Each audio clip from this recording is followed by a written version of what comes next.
né? Vamos dar continuidade aí para a gente estar finalizando aí o capítulo 2. Bom, a gente vai falar agora sobre as características demográficas da América e da África, tá? Então, vamos lá.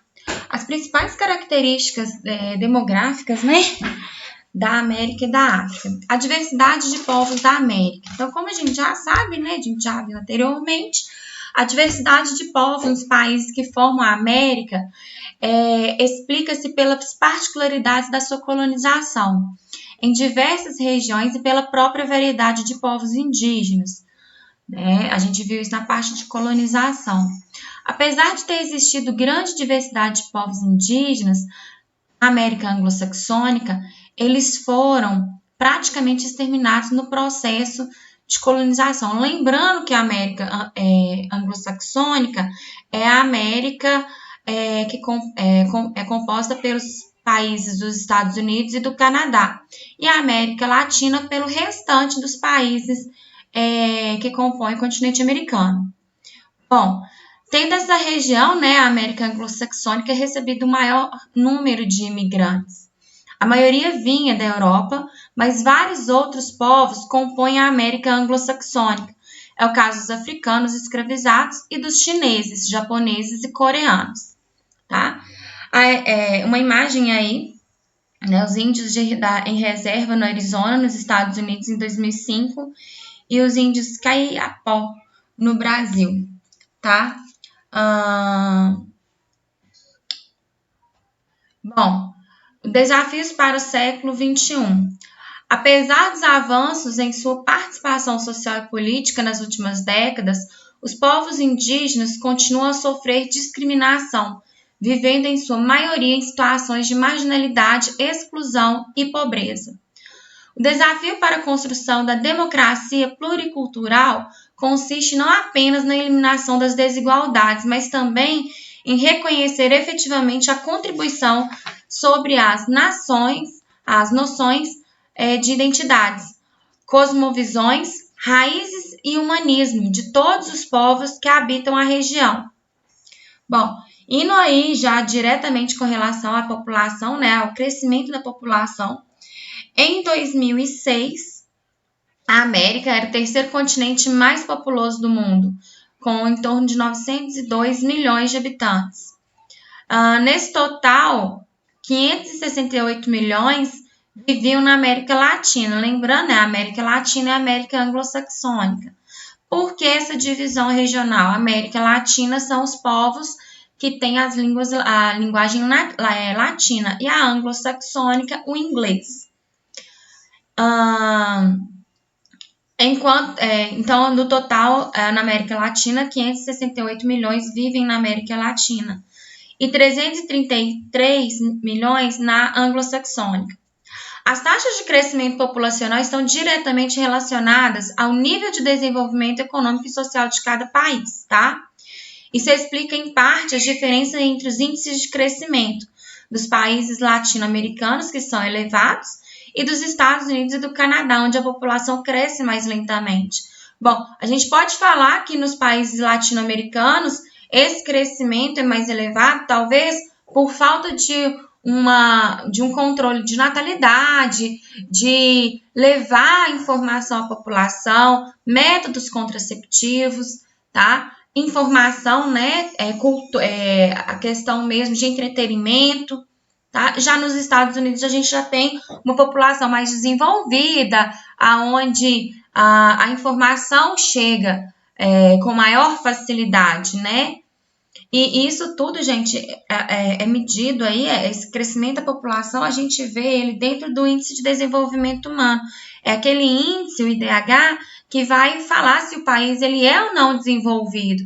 Então, quanto melhor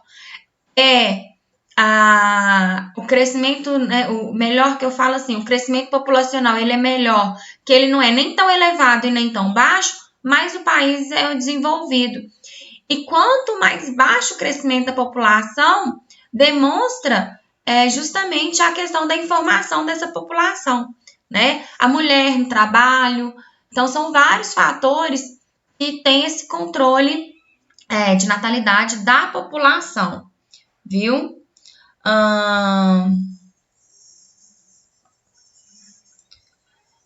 Bom, a distribuição da população na América, né, ela apresenta grandes vazios demográficos e áreas de intensa concentração populacional, que a gente pode explicar pelas condições naturais e por razões históricas e econômicas. Bom, lembra quando eu já falei com vocês que a gente tem áreas de vazios demográficos? É justamente porque esses vazios são áreas onde o clima não ajuda, o relevo, a vegetação não é propícia para habitar, né? Para estar habitando ali aquela região. Mas lembrando que quando a gente fala de população relativa, a gente põe todo o território, indiferente dessas áreas que têm os vazios demográficos, tá? Então, os grandes vazios demográficos correspondem, né, no caso da população no continente americano, à região da floresta amazônica, né, que é essa aqui, aos desertos do Atacama, no Chile, aqui, tá? Patagônia, na Argentina, e do Colorado, nos Estados Unidos. Bom, as regiões de clima frio e polar do norte canadense, tá? Essa área aqui, norte do Canadá, que também, por conta do clima, ela é um grande vazio demográfico. Bom, devido à facilidade de acesso e comunicação com as metrópoles europeias, a população americana concentrou-se próximo ao Atlântico desde o período colonial. Então, a gente observa que a distribuição da população nos Estados Unidos e no Canadá, ela é bem próxima aqui ao Oceano Atlântico, ela é mais nessas proximidades. E a mesma coisa vai ocorrer aonde, gente? Aqui no Brasil. Então, nós temos, né, o contingente populacional mais concentrado no litoral brasileiro, tá? Então, olha só. A gente vai entrar nesse infográfico aqui, que é a demografia, índice da paz global e regionalização. Então, o que é esse índice da paz? A demografia a gente já sabe que é a população.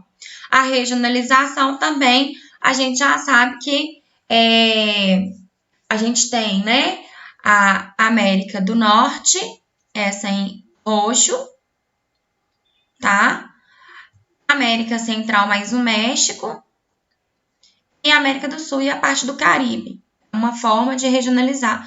Lembrando que, se a gente for falar em América do Norte, Sul, Central e do Sul, a gente tem dentro da América do Norte, ela acaba aqui com o México, é México, Estados Unidos e Canadá, né?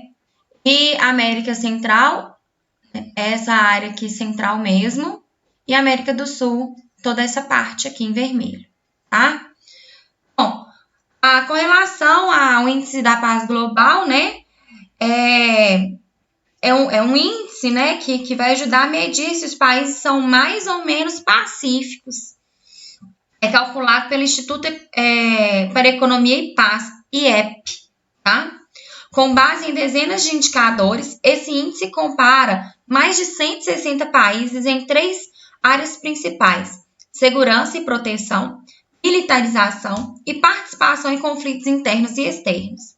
Observe, né, que esse continente, né, o aspecto do continente americano, mostra também dados, né, demográficos, como eu disse, e uma regionalização. Então, os dados demográficos aqui, esse mapa, gente, é o mapa da página 34 do volume 1. Ele vai te dar várias informações, mas eu me limitei à população e densidade populacional. Né? A população, que é a população absoluta, e a densidade populacional, que pega-se a área, a população e divide pela área do local. Tá? Então, aqui eu tenho a América do Norte, sem o México, tá? É uma outra forma de regionalizar. Eu tenho uma população de 361 milhões em 2017 e em torno de 19 habitantes por quilômetro quadrado. Lembrando que os vazios demográficos entram nessa proporção aí. América Central mais México, em torno de 72 habitantes por quilômetro quadrado. América do Sul, em torno de 24 habitantes por quilômetro quadrado. E O Caribe, né? 194 habitantes por quilômetro quadrado. Observem que a população maior aqui é da América do Sul, tá? Com 424 milhões. Mas não tem uma densidade populacional muito alta, porque a grande extensão territorial, né, da parte sul da América faz com que, na hora que faça aquele cálculo, os habitantes por quilômetro quadrado não fique tão grande, né? Ao contrário aqui do Caribe, né, que são pequenas ilhas, onde a gente tem 43 milhões de habitantes, nem um terço da população da América do Sul, mas nós temos lá, pelo tamanho do território, 194 habitantes por quilômetro quadrado, tá?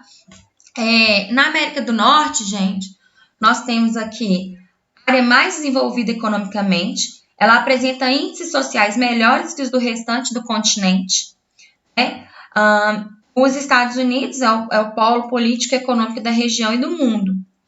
Exibem índices de violência relativamente elevados, em especial se comparados aos do Canadá, que é mais ameno. O nível de desigualdade também tem se mostrado de difícil melhoria dos últimos anos. Já a América Central e o México, aqui no meiozinho, é uma região com densidade demográfica relativamente alta e territórios pequenos, exceto o México, que é o maior, né?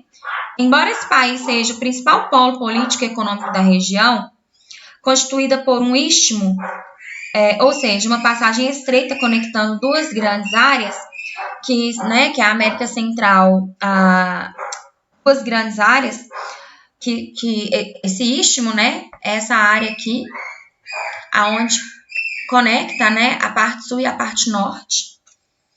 Bom, os países da América Central têm sua economia fortemente dependente dos Estados Unidos. Já na América do Sul, é marcada pela presença de grandes áreas naturais, como a Cordilheira dos Andes, aqui no Chile, a floresta amazônica, a Patagônia, que é o que explica, em grande medida, a baixa densidade demográfica. Os principais polos políticos e econômicos são o Brasil e, em menor medida, a Argentina. Então, pelo fato da gente ter a floresta amazônica, a Cordilheira dos Andes e a Patagônia, apesar delas não serem habitadas, elas entram na hora da conta da densidade populacional, tá? E no Caribe, são países insulares, ou seja, compostos de ilhas, onde há alta densidade populacional, a presença considerável de afrodescendentes na população e forte dependência econômica das atividades turísticas. Ok? Falar um pouquinho com vocês agora das pirâmides etárias, né, do Canadá, da Bolívia, Haiti e México. Né? Lembrando que quanto mais largo a base, menos desenvolvido é o país, porque tem um índice de natalidade muito alto, tá? E quanto mais largo o topo, mais desenvolvido, tá? Por quê? Porque a expectativa de vida aumenta. E se a expectativa de vida aumenta, aumenta tudo. Aumenta a infraestrutura, aumenta a habitação, né? A estrutura da população com relação à educação, a saneamento básico, a habitação, informação, tá? Hospitais, que dá uma base para a população envelhecer com qualidade de vida, é claro. Bom, se a gente já faz uma análise das pirâmides, né? Observando o formato, a população aí canadense é uma população aonde o índice de natalidade, né, ele é controlado. A população é uma população jovem, tá? Onde a parte adulta mais avançada fica na parte, né, superior do gráfico. E a gente tem um índice de idosos bem grande. Já a gente mostra aqui que é um país desenvolvido, tá? Bom, essa situação do Canadá ocorre completamente diferente nos outros, apesar de que no México a gente tem, né, a base não tão larga, mas é porque vem havendo um controle de natalidade aqui. Bom, são países que exibem menores índices de DH. A pirâmide etária desses países, em situação intermediária, né? A gente tem o México e países mais pobres, a gente tem o Haiti e a Bolívia. Então, se a gente for fazer um comparativo entre Canadá e Bolívia, observa-se que é nítido a gente ver que Canadá é um país desenvolvido e Bolívia um país subdesenvolvido, tá? O México, ele é um país emergente, porque ele começa o quê? A igualar a população infantil com a população adulta e tem um aumento significativo da população idosa, ok? Bom, página 35, nós temos essa atividade, né? Observe a classificação desses países, mais os Estados Unidos e o Brasil, em relação ao índice da paz, no infográfico da página 34. Compare com o IDH no planisfério da página 19. Quais casos permite concluir que não é possível estabelecer uma relação automática entre os níveis de IDH e de índice de paz dos países? Justifique sua resposta. Então, a gente vai pegar essas pirâmides, né, etárias e vai fazer um comparativo. O que a gente consegue observar? Que os Estados Unidos, que tem um IDH mais alto, mas tem um índice de paz médio. O México, que tem um IDH elevado, mais do que a Bolívia, tem um índice da paz baixo. Então, seria essa a resposta, tá ok?